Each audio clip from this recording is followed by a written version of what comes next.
You are a complete null. Comedy lang ang kaya mong ibigay. Anything else? Sino ba nagsabing comedy lang ang kaya kong ibigay?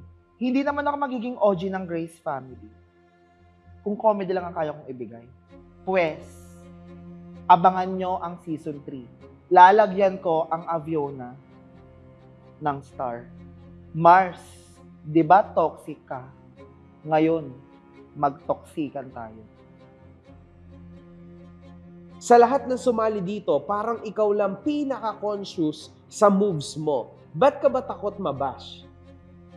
Hindi ako takot mabash. Hindi rin ako playing safe.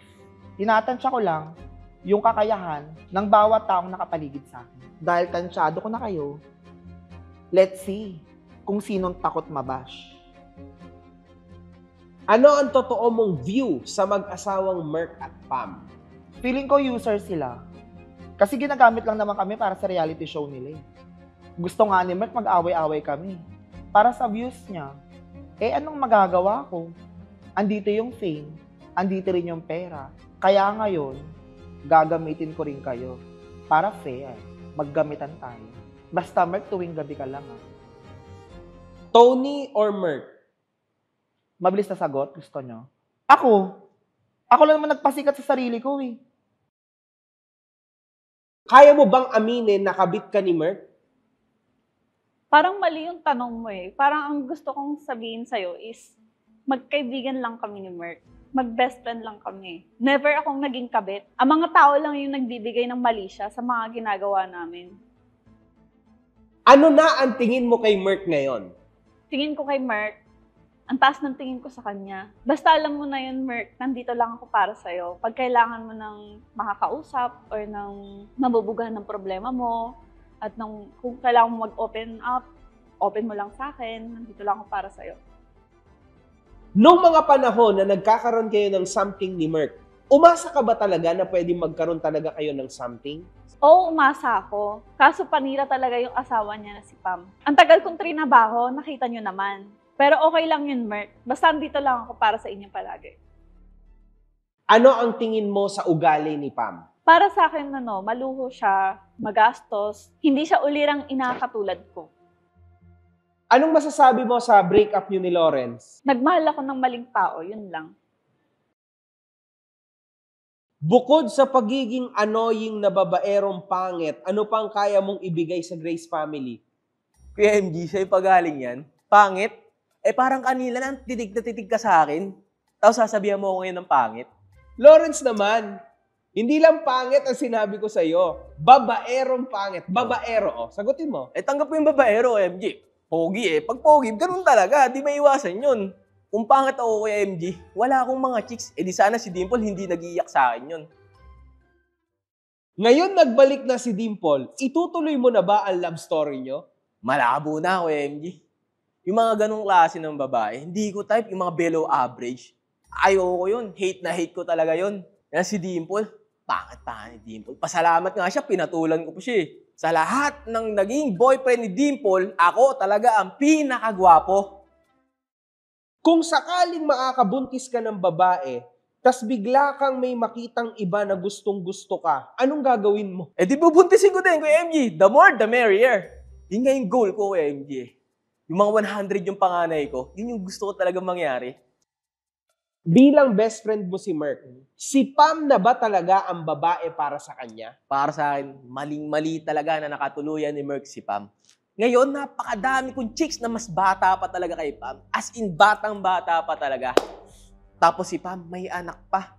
Sayang, ang dami ko pa naman sanang gustong ireto sa kanya. Kaso lang, ayaw niya. Tanga, sayang talaga. Di ba napanood yun naman yun dati, di ba? Wala eh. Tanga eh. Ayaw. Magdusa ka ngayon. O sige, Lawrence. Last message mo kay Dimple. Dimple, tandaan mo. Hindi ako yung nawalan. Ikaw yung nawalan. Sino ka ba? Ba't nandito ka?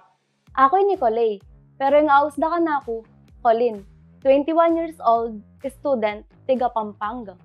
Sobrang daming nag-audition sa Grace family. Paano nakapunta ka dito? Anong ginawa mo? Pinasok ako ng pinsan ko. Sinong pinsan mo? Bulag ka ba, MG? Sino pa bang maganda dito sa Grace family? Eh di siya yung kamukha ko, si Ate Pam. Kitang-kita mo naman sa looks, di ba? Parehas kaming maganda.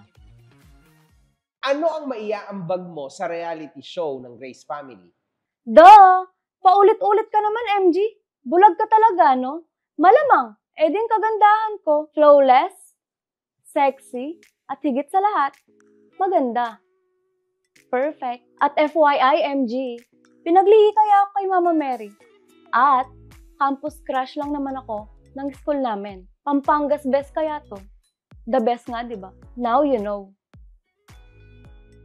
So bilang bago ka dito sa Grace Family, alam mo naman siguro na nasa loob ka ng reality show.